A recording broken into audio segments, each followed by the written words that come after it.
ইরানের শত শত ক্ষেপণাস্ত্র আর ড্রোন হামলায় নিজেদের এখন গাজার প্রতিচ্ছবি দেখছে ইসরায়েলিরা। ইরানের হামলা ইসরায়েলি ভূখণ্ডের চিত্র যেন মনে করিয়ে দিচ্ছে বিধ্বস্ত গাজার দৃশ্য। তেহরানের ছোড়া মিসাইলে বদলে গেছে গোটা তেল আবিবের নকশা। অন্যদিকে ধ্বংস হয়েছে অনেক বাড়িঘর, স্থাপনা। হামলার ভয়াবহতায় চরম আতঙ্কিত ইসরায়েলিরা।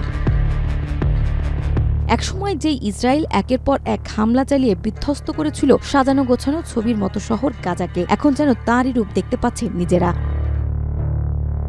13 জুন ইরানে ইসরায়েলের হামলার জবাবে অপারেশন ট্রু প্রমিস 3 চালায় তেহরান। একের পর এক ছোড়া একাধিক মিসাইল, আর তাতেই প্রায় ধূলিসাৎ হয়ে যায় ইসরায়েলের রাজধানী তেল আবিব। শুধু রাজধানীই নয়, আশেপাশের গুরুত্বপূর্ণ বেশ কয়েকটি এলাকাতেও চলে ইরানি তাণ্ডব। এই হামলায় হতবাক ইসরায়েলিরা। তারা কখনোই ভাবেনি শেকড় থেকে শিখরে এমন ধ্বংসযজ্ঞ নিজ চোখে দেখতে হবে তাদেরকেও। স্থানীয়দের কাছে এই হামলার মুহূর্তগুলো ছিল দুঃস্বপ্নের মতো।